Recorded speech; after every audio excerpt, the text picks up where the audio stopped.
So with your equipment on board, it's important to, as we know, to keep good watches. And if you're a single-hander, that's impossible. You need to sleep. So what was your keep watch equipment? Was it AIS? And what else did you have that you really utilised? Yeah. AIS was amazing. When I did that single-handed transpac, AIS in '06 was just coming in. Right. And a lot of us had the receive-only AIS on board. And wow, what a difference that made. Because you could really see when you had a problem coming your way.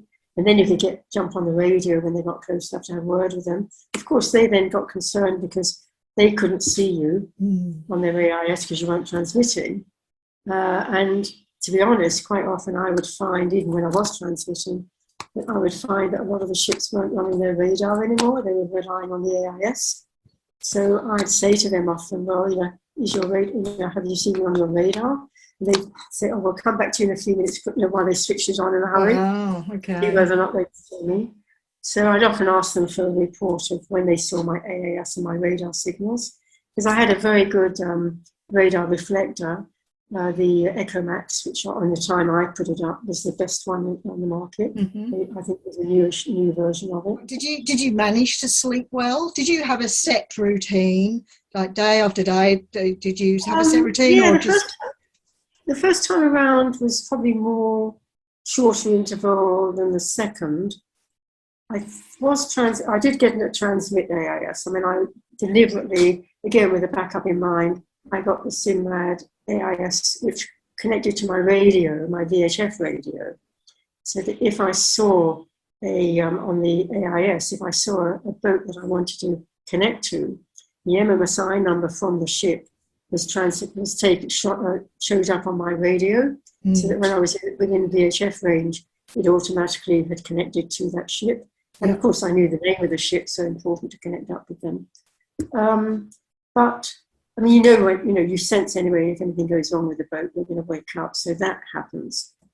But I did get to be able to sleep for longer time intervals when I knew for sure that there was no problem. And maybe as much as 2 hours at most, which is long. Normally, if I was worried or had a sked coming up, I would set off my iPhone alarm. Actually, was really good, so convenient. Otherwise, the best one really was one on my plotter, my chart plotter, because I had to get out of the bunk to take it off, to switch it off. So one that goes on and on until you actually physically hit a button is actually the best one. Yes. So I would set that for, I don't know, maybe 45 minutes. I didn't do I tried the 20-minute thing, that just doesn't work. Just too short for a long time. Yeah. But 45 minutes is fine. I mean, most of the ships you're seeing are going at 12 knots to 15 max. Cruise ships will go at 20, but you know where they are, and they're going to be on AIS anyway. So 15 knots, if they're doing 15 knots max, most of the merchant ships are down to 12. If you've got a 24-mile range, which I did have on the AIS, you've got over an hour to respond. Yeah. You've got plenty of time. So even an hour length of sleep would be sufficient to be still keeping safe. Unless, of course, if they're not showing AIS and not showing lights, it's a bit like, we run over by a bus when we cross the road, Yeah, it's different. Don't think about it. So with your record attempts, you had some attempts where you hit weather and had some gear problems, and you had to reattempt. And you had one voyage, which I think, well, you tell us, where you were 339 days at sea? Last one, 11 months, unbelievable. I mean, I just had to, that thought was a real bummer. I had to just push that thought away. Whatever it is, case that whatever it is it's going to be, I'm not going to give up now, I'm going to finish, I'm not going to pull in at this point. But I couldn't believe how long it was, it was just, unbelievable. So that was seeing day 259, I'd finished my previous one, right? And on day 259, which then was July the 1st that year, I was down off New Zealand. Just looking at day 259 came up and I thought, oh my God, I'm nowhere near finishing. Can't believe this, I'd had so many problems.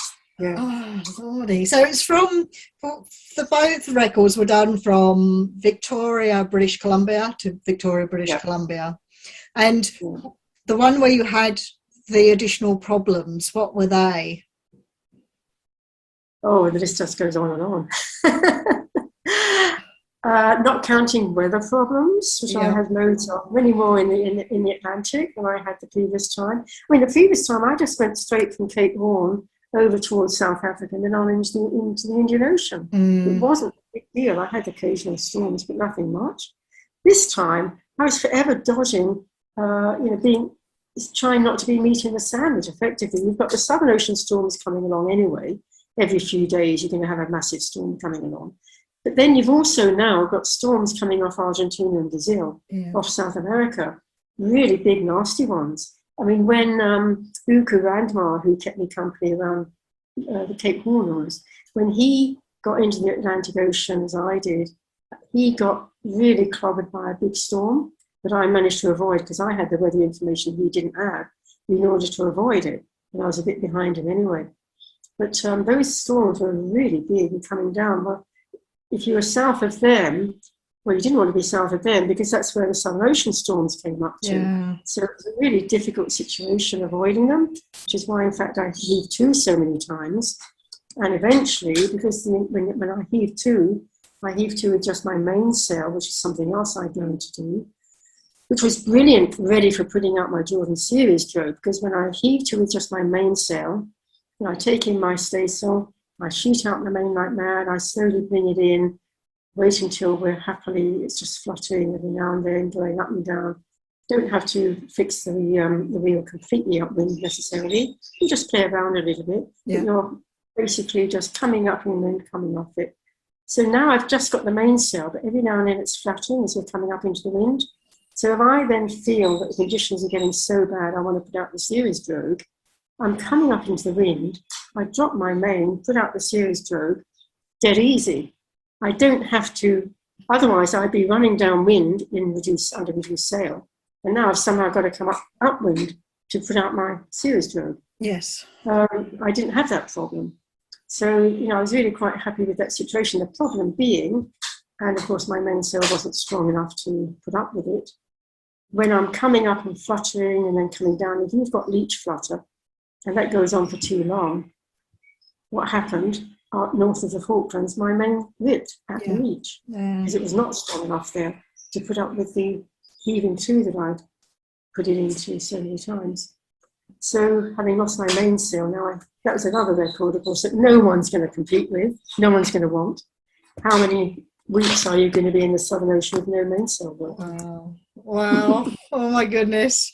And you talked about when you hove to, and at one point, and you'll forgive me, I don't know which record attempt this was on, but you had a big knockdown, and in one of your interviews I've listened to previously, you said that was worse than when you lost your boat.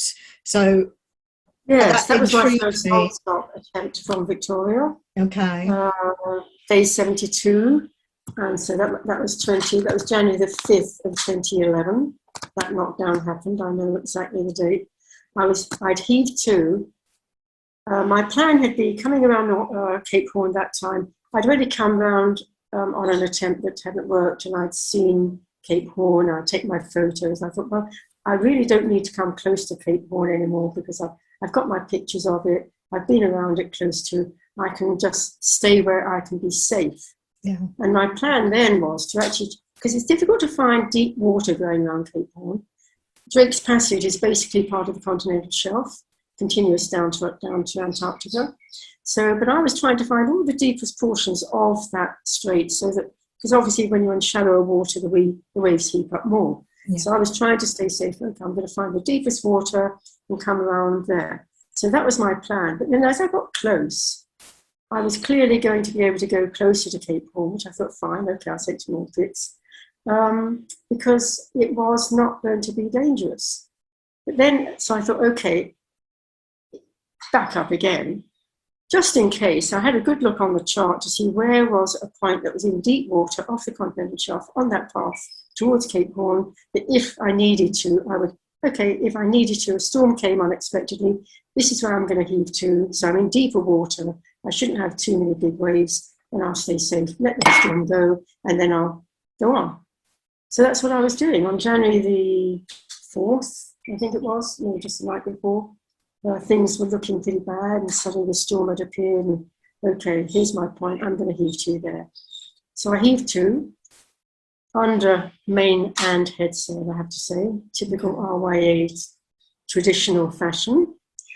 And I was sort of looking at how we were lying to the waves and thinking, I'm not too happy with this. You know, it was kind of 35 gusting 40, so it wasn't too bad. And the waves didn't seem to be too bad, and they didn't seem to be a little bit of tumbling in places, not much. So I thought, maybe we're okay, but I was feeling uncomfortable. And then suddenly the next morning, bang, over we go, because obviously a bigger wave, we were further beam onto the seas, and the bigger tumbling wave came, and that was it, over we went, and major damage, big damage. I was quite devastated because I was so sure. I was all ready, I was all prepared, I was going to make it. Yeah.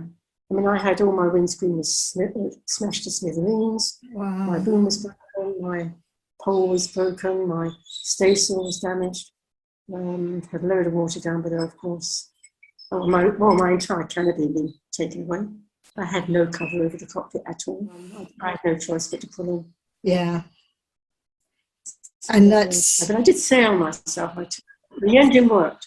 Chilean MRTC tried to send a fishing boat that I'd seen around me. They came by, ready to tow me into, they wanted me to tow me into Puerto, what's the name of the place, Puerto, whatever. And I wasn't very keen because I thought you hear so many stories of people that aren't used to towing a boat, making things worse. So I wasn't keen for that to happen. And then eventually when my station went, I don't know, and then they came around looking to see what the situation was. They chopped off my series code, which had self-deployed, I have to say. Right. When I had my knockdown, it self-deployed because I had it all ready to go. Yeah. And so now I started shooting off down towards Antarctica. I thought, well, maybe I should have a tow. Oh, wow. Anyway, but I didn't. In the end, I thought, well, okay, I've got to undo the seal on my engine, which was put at the beginning, and the check at the end. I've not used my motor. Undo the seal, check the engine. Is it working? Yes, it was working in neutral. Put it in gear. It was working in gear. Okay, guys, thanks very much, but I'm underway. I can see to myself. So when I came round Cape Horn, I sailed. I turned off I had a head sail. I had the Genoa. I thought, okay, I've got the remote. I can sail around Cape Horn. I've got to sail around Cape Horn. I got a motor. But it was brilliant. I had dolphins welcoming me. I had a albatrosses around. There was no other boat or ship in sight. I had the entire Horn to myself. So that was brilliant. I went around and took my photos again. Yeah, that was really good. Oh, wow. Well done, you. That's incredible. And let's just focus on the achievement. When you achieved your Guinness Book World Records, how did that feel when you'd actually circumnavigated, unassisted, no support? How did that feel when you got into port and went, well, I've done it? Well, the first time there wasn't much notice taken on it, to be honest. The second time when I got the world record as the oldest person, somehow the word had got out a bit more. And so there were, anyway, the club were very, very supportive that last time. And yeah, so I think people had gradually learned, what I was doing, and they obviously thought something about it. But for me, I don't know, it was nice to have achieved it, but to be honest, it was more the sailing and having made the voyage. I mean, the record, okay, if it's there, I may as well claim it, is what I've often said, So Guinness World Record, okay, I'm in the Guinness Book of Records, but not as the oldest person, unfortunately, because now they don't recognise going around the 5 Great Capes as being relevant. Oh. So I had the oldest person record. I still have the oldest person record, so long as you add in the tag via the 5 Great Capes. Oh, okay. Because when Bill Hatfield went round, he missed out going around Tasmania, New Zealand. Right. So interesting. So in the Guinness Book of Records, I'm still the oldest woman with the record, but of course now as a 7-year-old, the last one. Yes. The oldest person record is, so far as they're concerned, is with Bill Hatfield. I've got a right to Guinness Book because I reckon I've got a few other records I think I ought to be claiming, which is really a bit of fun, The longest time any woman has been at sea non-stop. Yes. 339 days, right? And I think I ought to try and get them into the oldest person round by the Five Great Capes record. Yeah. I think being by the Five Great Capes, you're in the Southern Ocean that much longer. Yes. Yeah. And why did I get knocked down off New Zealand? Because I was trying to get around that fifth cape. Yes. And I was in the Southern Ocean coming towards winter. I think that's a worthy cause. I think I should definitely write that letter and claim those. I think they're well deserved. With all your achievements, you've got a lot of awards and recognition, and I think my favourite one is in Victoria, British Columbia. They've named an inner harbour after you. Yeah, there's a Socrates dock now, the old where the water taxis and the whale-watching boats leave from, is now named the Socrates dock. Yeah, that felt really special. In fact, Victoria pretty well adopted me up there. They've been absolutely amazing. A lot of them think I am a Victorian, or they think I'm Canadian, because I've left from Victoria so many times. But no, having that name, that was totally unexpected and just amazing. I thought that is just so special. And also having a plaque on their wall of history commemorating my 2 non-stops around, that also felt very, very special, because that's there forever. That's perpetual. Yes, and that felt very special. Yeah, I think it's extremely special and well earned. Now, I have a really curly question for you, and it's really important for cruisers. There's the big potato and onion debate. Now, when I cruised, I put my potatoes and onions together, and they lasted for ages. And I've read some of your blog where you've talked about your eggs lasted a long time because you turn them daily, and your potatoes and onions lasted. Now, did you stow them together or separately? They were stowed separately in crates. I mean, it's simpler, you know. I had 2 crates of onions, and 2 crates of potatoes in the dark. Yeah. On newspaper. So they were kind of aired but kept as dark as I could. And the onions lasted better than the potatoes. I mean, the potatoes, unfortunately, leaving in early October is not a good time to be leaving for potatoes up in the Northern Hemisphere, because the potatoes aren't aged, and so you're getting fresh potatoes which are too moist. So you really want aged potatoes with a really dry, thick skin if they're going to last any length of time. Onions, not quite the same problem. They did tend to last better. Obviously, you're going to look them over. So yeah, they were my eggs were similarly in a box in the forepeak, on a cushion, in the egg boxes, but within a box with bubble plastic. But I learned that if I didn't stow them in a way that I could turn them easily, they didn't get turned every day. Yeah. They didn't last as long. But if I put them on a cushion in the forepeak, because I had a little seat there, and then I tied them a string around an opening locker, a string around that, an easy half hitch, and not that I could just pull and undo, turn them over, do it up again, really fast, really easy. They lasted 4 months. Fantastic. More or less every day to send it. So. Yeah, without any treatment, no vaselining, no greasing, nothing. Just fresh from hen. And preferably thick shelled. Yes. They lasted better than the thin shelled. Fantastic. That's really great to hear. That's good tips. And also, you with your long life milk and your nuts and dried fruits, did you bake? What was your treat when you were out there? I was like, I deserve a treat today. I'm going to have a... Well, I'm a chocoholic, so I made sure that I had stowed away. I went to Costco one time before I was leaving, and I think that was the first time, mind you, and discovered they had these, I think they were little tiny bars of dark chocolate. So I got a load of those, but I stowed them in a place that was a bit awkward to get to. Yes. So they weren't too easy, so I had to want them to get to them.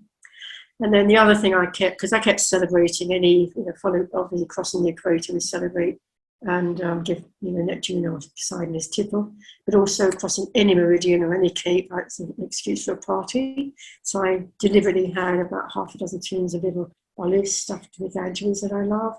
Oh, yeah. Or some hummus, or so things like that I had on board. I was actually not going to go with a wet boat, as it were, when I left last time.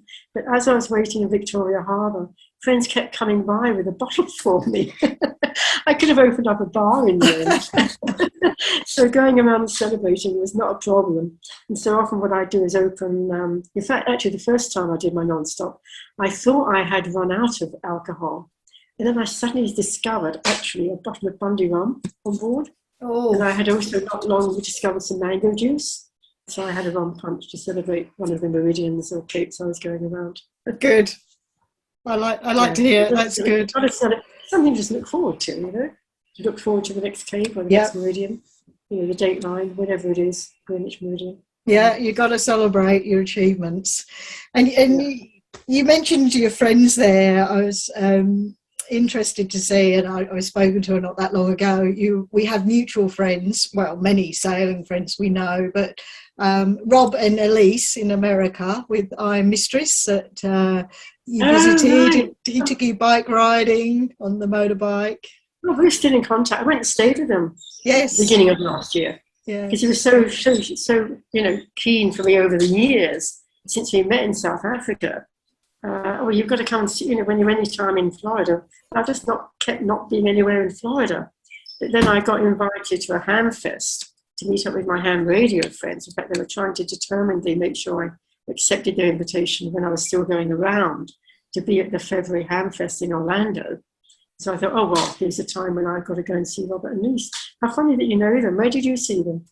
We first met them in the Panama Canal. We were all doing our first traverse through the canal, and then we spent a lot of time with them in the Pacific, and that was wonderful. You know, the Pacific Ocean cruising ground is glorious. And then on our second half navigation, Rob was crewing or skippering a boat, doing a boat delivery. At the same time, we were in the Pacific again, so we met up with him again, and we're still in touch with them. So it gave me a smile to know that you'd been there, and we'll get there one day. He was partly the reason that I was actually able to get my Jeanne up out of the water. I was coming towards South Africa on my 07 voyage, and about to cross the Gullis Current, which of course everyone knows can be really nasty. And I was literally about to come into the current, and I was looking up at my Jeanne thinking, I think I can release a little bit more. I released a touch more, and the shackle at the top of the sail gave way. Oh, dear. So the entire sail, as I looked up, I was seeing it unzip to fall out to leeward. And I rushed to the line, the sheet on the lazy side, caught it in like mad, think, oh my God, it's going to go over. I've got to stop as much going over as possible.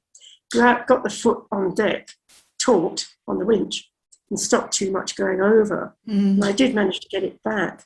But so that was a problem. But so I knew when this time I was going around and the furling line did give way, because I was trying to close it a bit too much. And I thought, I better put it in. The wind was getting up. I was moving onto my staysail from the Genoa. Yeah. So I thought, I'll just put another turn on that sheet around the sail to make sure it stays safe.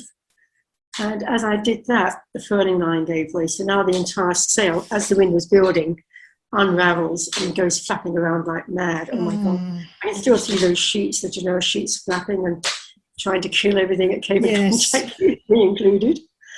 But again, I did manage to get the foot in taut as much as I could. But then I hove to and, wondered what to do and was discussing the problem of getting it up. And, he was saying, well, can't you use a winch somewhere? How about, can you drag it across the foredeck using a block on the foredeck? So I kind of looked at what I had. I thought, well, yeah, I've got the pole downhaul is on the block there. And it worked, the Genoa back up. I did get some up by trying, because it just became a bag of water. So I did manage to get some of the sail up by releasing the water that was in it, by moving it around a bit. But then there came a point when I was unable to do that. So I really was worried about, okay, now what? I couldn't move on until I got the sail back up out of the water. No, it's very difficult. It's a lot of noise and a lot of, as you say, flapping about, and those lines are like you feel like they're going to sort of take your head off. It's dangerous. Absolutely. Yeah. So what's next? Your boat is in British Columbia at the moment, and you are here waiting for things to change. What's next for you? Whether sailing, well, after when you leave here and you get back to your lovely boat, what is next? A lot of repairs and replacements. Yeah. Because everything that broke, that failed or gave major problems, I turned back. I got back with a shredded Genoa. I got back with a very damaged mainsail. My instruments had gone down several times. My wind vane, my hydro vane is actually been. John Curry has assured me that my hydro vane is ready to go again. He's totally redone it, replaced everything that needed it, seen to it, sorted it. So, which is really great news. And again, because people have been so supportive, there's one or two people in Victoria now. In fact, I spoke to a couple of people just before that now, who are looking after the boat, keeping an eye on it. I heard from one of them, "Oh, it's been raining like that." I said, I see that Jerry put the bimini up there. Can you make sure it's not just a big puddle of water? It's a tent pole in the middle of it. And can you make sure that when the bad weather comes, the storm screen is back in place, because that had got damaged. It was pulling away from one of its retaining sides, and so they took it down. Over the summer, that was fine, but not over the winter. Yeah. So I'm constantly thinking, about the boat and what I've got to do. Is so many things. So when I get back, which is a big question mark at the moment, when that's going to be, because to get back, this is really the worst time of year to be thinking of trying to get back to Canada. And theoretically, I could do.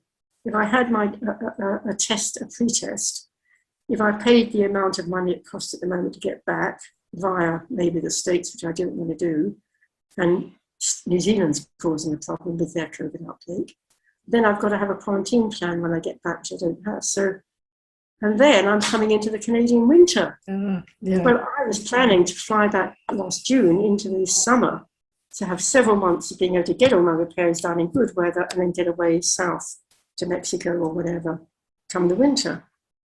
So I don't really want to get back over the winter. And and I've got the book that I'm writing anyway, which is not finished. So I'm thinking, no, I'm going to stay on. There's a nice COVID-free place at the moment, in good weather, in a place where I can get on with my book, get my head down, keep on with it. And I'm still trying to get certain things fixed with the boat. I'm in contact with people, trying to get items like my air vent that was taken away by the knockdown off New Zealand. I'm trying to get a replacement Gerard. And that's difficult because they're not easy to come by. Those guys.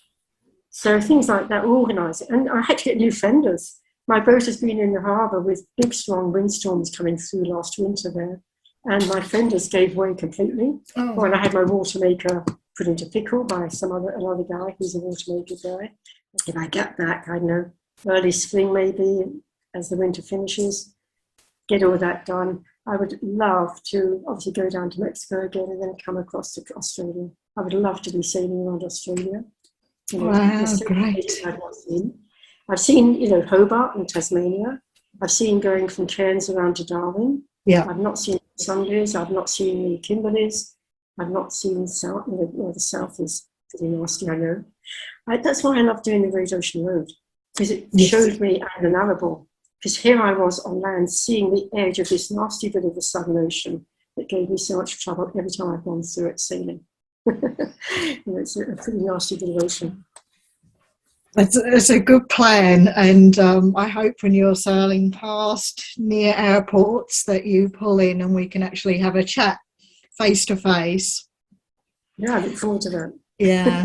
Now, I've got through about half the stuff I wanted to ask you, but I'm thinking we may sort of wrap up. But I want to know, if you're in my shoes, what would you have asked you? Oh, I don't know. I think you've asked them have all of the relevant questions. There may not be an answer. It's just if there was something you wanted to, important to relay or tell people about, this is your opportunity. Well, I think I've relayed a lot of the important messages, which is make sure you've got a boat that you can trust, that you've really thought about what conditions you might be in with that boat, and Have you got ready for the worst possible scenario, like tipping upside down, like being in a force 10 storm? Have you really prepared the boat? Because once you've done that, you really can not relax totally, but you can at least have faith in the boat, and that mentally means so much. And okay, when I reef down, if I take half an hour reefing down, does it matter? I'm not in a race. It doesn't matter. So long as I'm keeping the boat safe. I reef down the once and I'm looking around thinking, oh, maybe I'll reef down again. It's a bit of a pain to have to to let the reef go when maybe I didn't need to. I've slowed the boat down too much. But on the other hand, you are keeping yourself safe. Yes. And so long as you keep yourself and the boat safe, that's really all that matters. And that partly is a matter of preparing the boat, partly a matter of preparing the voyage, making sure you've got the charts and everything, and you've looked to see where you're going to be going, what the problems might be there, what happens if the wind got up and my engine failed, what would I do about it? Just think of all the possible bad scenarios and see that you're ready for those. And then you can just enjoy the sailing. It's beautiful, dark nights, sun, stars shining, there's planets up there. Which planet is that? Meteorites, the International Space Station going overhead. Fantastic. Why would we not want to be out sailing on long distances? We get that dark night. Yes, I agree. I came to love the night so much more. And that's great advice. And the show is Cast Off with Confidence. And that's why I like to have these chats with fabulous people such as yourself, to get that sage advice out there and show what's possible. And myself, and I know many of my sailing colleagues, everyone on Women Who Sail, think a great deal of you, and we're all delighted that you're trapped here, that you can get on and finish that book so we can read even more about you. And yes, lovely. I'm really enjoying being here, I have to say. And the Women Who Sail, and Women Who Sail Australia in particular, is a lovely supportive group. Yeah. Yes, that's certainly a lovely supportive group, and it's a great place to share information. Jeanne, I'm going to leave you there, and it's been an absolute delight getting to know you a bit more. Our conversations before this chat as well have been just left me smiling every time, and I really hope that you do, whether you come down here in your land yacht or get here on your sailboat, I hope you pulling to a port near me and we can have a proper chat once again. Okay, Jeanne. Fair winds. Okay, thank you.